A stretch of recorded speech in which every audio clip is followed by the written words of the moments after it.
మహాశక్తి అయిన తెలుగు నా సోదరులకు తమ్ముళ్లకు ముఖ్యంగా ఎందుకంటే నా అభిమానులకు ముఖ్యంగా ఏంటంటే ఈరోజు ఈ ఎన్నికల్లో చాలా మంది కూడా ఈసారి ఓటు హక్కు మొదటిసారి వినియోగించుకునే అవకాశం వచ్చింది. ఏ జాగ్రత్త పిల్లలు ఆడవాళ్ళు ఉన్నారు ముందు గాలి ఆడదు అని తప్పుకోకండి. వెనకేరండి కొంచెం వెనకేరండి. మొదటిసారి తమ ఓటును ఉపయోగిస్తున్న ఎంతో మంది యువకులు ఉన్నారు కాబట్టి మరి మన చరిత్ర ఒకసారి నెమరేసుకోవాల్సిన అవసరం ఉంది. ఎందుకంటే చరిత్రకు చాలా దూరంగా ఉన్నారు మీరు. ఎందుకంటే ఆనాడు మన సత్యకోసం సతిని అమ్మకున్నాడు హరిశ్చంద్రుడు, అలాగే తండ్రి మాటకే కారబలకి ఏడాడు శ్రీరామచంద్రుడు, అన్నసభకి అంకితమయ్యాడు లక్ష్మణుడు, ప్రతి దైవమని తరించిపోయింది సీతమ్మ. నాడి చాపుగుడితో సమతను నేర్పాను, నాడి పల్లనాటి బ్రహ్మన్న మేడి కొండలా మెరిసే సంఘం గుట్టు విప్పెను వేమన్న, వితంతువుల విధి విరాతలు మార్చి మరి బతుకులు పండించే కందుకూరి తెలుగు భారతిని తెలుగు మన ప్రజల భాషలో తీర్చిదిద్దారు గురజాడ. అలాగే స్వతంత్ర భారత రథసారథి సమరాలు దూకే నేతాజీ, సత్యాగ్రహమే సాధనముగా స్వరాజ్యమే తెచ్చే నేతాజీ, గుండుకెదురుగా గుండె నిలిపాను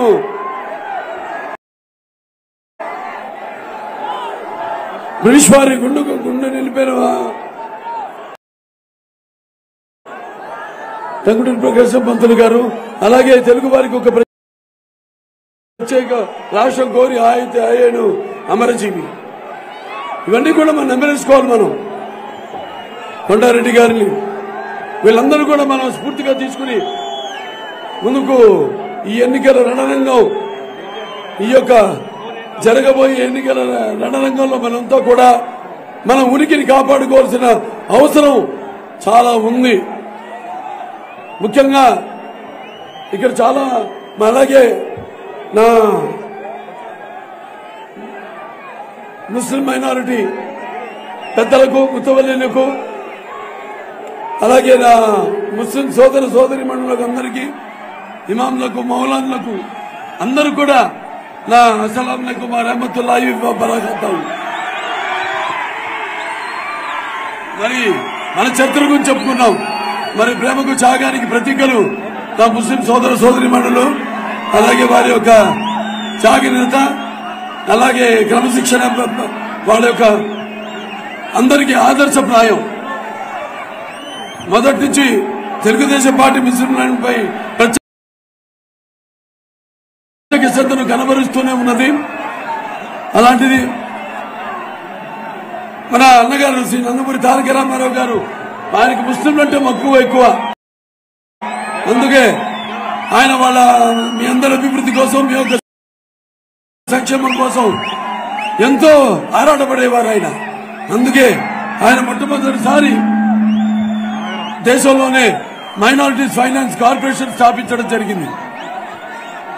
అంటే మీకు ఆర్థికంగా మిమ్మల్ని పైకి తీసుకురావడానికి, మీలో చైతన్యాన్ని రగిల్చడానికి ఆయన నాడు మైనారిటీస్ ఫైనాన్స్ కార్పొరేషన్ స్థాపించడం జరిగింది.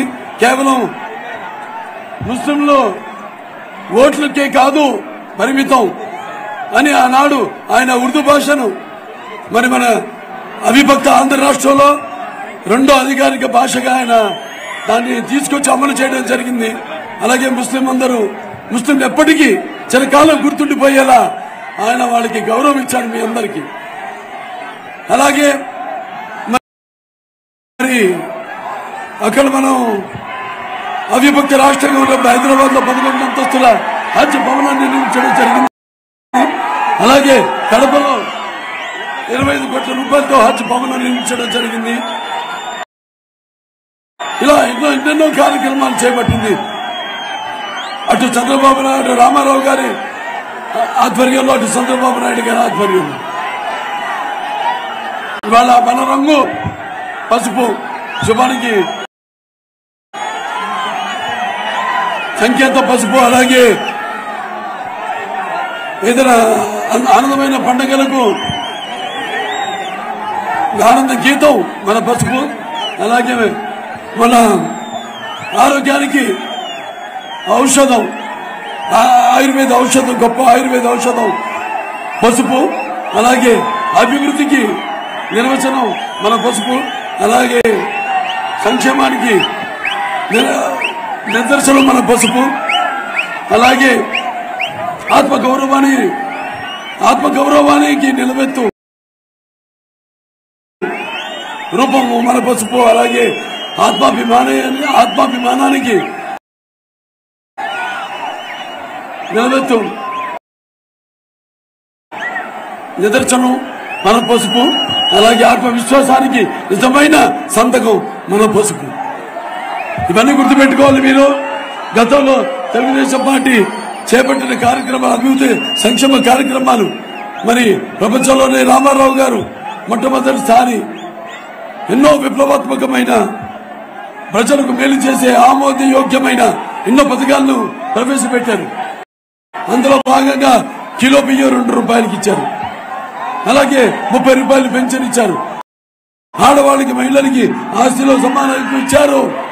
అలాగే రైతులకు 50 రూపాయలకే యూనిట్ పవర్, హార్స్ పవర్ ఇచ్చారు. భూమి శిస్తు రద్దు చేశారు. అలాగే ఈ విప్లవాత్మకం అంటే సామాజిక విప్లవం ఈ పటేల్ పట్వారీ యొక్క వ్యవస్థను రద్దు చేశారు. అలాగే మండలాలు ఏదైతే 330 తాలూకాలు ఉన్నాయో వాటిలన్నింటినీ 1100 మండలాలుగా విభజించారు. అలాగే సహకార సంఘాలు పెట్టి రైతులకు అందరికీ కూడా అన్ని ఒకే చోట లభ్యమయ్యేటట్టు వాళ్ళ అవసరాలన్నీ కూడా, వాళ్ళ పరికరాలన్నీ కూడా అలాంటి